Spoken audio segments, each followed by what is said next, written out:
Good afternoon and welcome to my first 2014 Kentucky Derby Contenders video. In this video, in the first part, we're going to talk about the anatomy of a Kentucky Derby winner. The second part, we're going to talk about my Kentucky Derby Contenders blog and my top contenders in the first blog that I'm going to be posting. And then we'll talk about where you can find all the information for 2014 Kentucky Derby Contenders. Now, 8 of the last 13 Kentucky Derby winners broke their maiden by October 4th of their 2-year-old season, including 6 of the last 8. Now, Orb didn't fit that category because he graduated in November of his 2-year-old season. But for the most part, you want to look for a horse that broke the maiden probably during their 2-year-old season. Now, let's use Orb as an example of the anatomy of the Kentucky Derby winner. For Derby winners, you want to look for strong juvenile foundation. Orb had 4 races as a 2-year-old, graduating in his final 2-year-old start. So that will get you away from horses like Verrazano with no 2-year-old starts. They're just playing catch-up. They just can't catch up no matter how talented they seem to be. Another one was Curlin. He had a lot of talent. He ended up finishing 3rd in the Derby, but his lack of seasoning did him in on that first Saturday in May. So you want a horse that has a good, solid juvenile foundation. It's the combination of the jogs, the gallops, and the workouts, and then the races as well that really builds them up, makes them stronger as they move into their 3-year-old season and into that grueling Triple Crown campaign.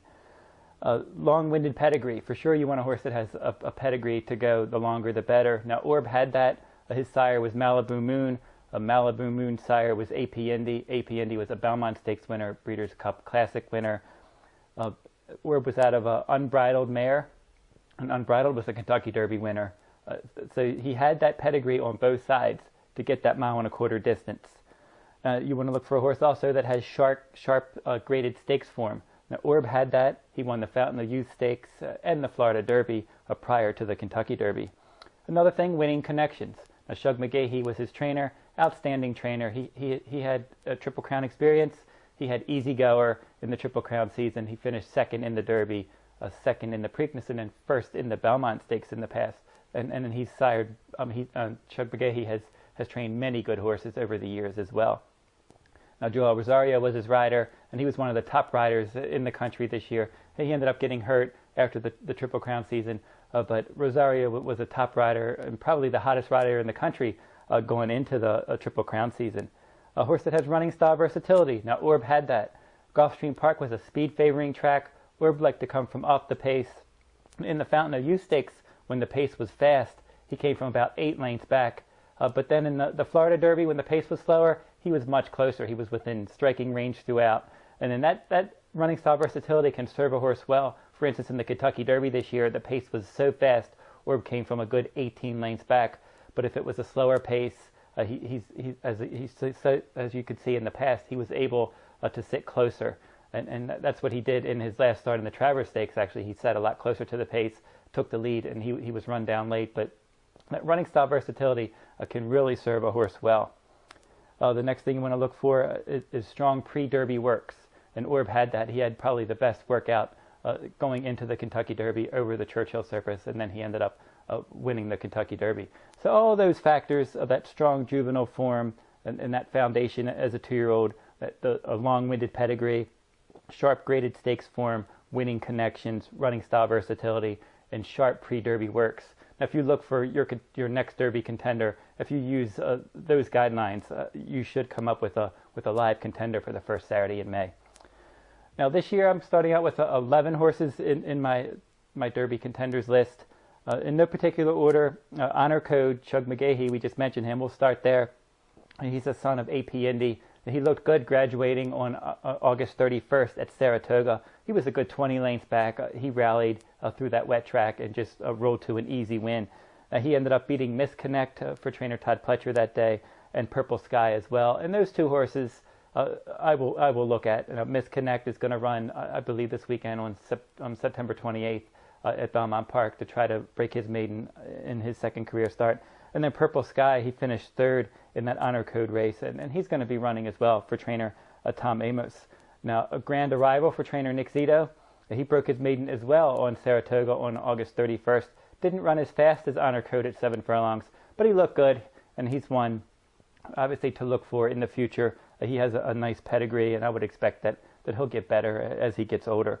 The Ty Pletcher also has Havana. This one got a 102 Beyer speed figure in his debut, and he looks like he could be a good runner because the second place horse and another horse I'm looking at in my top Derby contenders list, Kendall's Boy. That one, he did come back and break his maiden at Churchill Downs on September 13th. So Havana had that fast race, and then he was flattered when that second place finisher came back to graduate.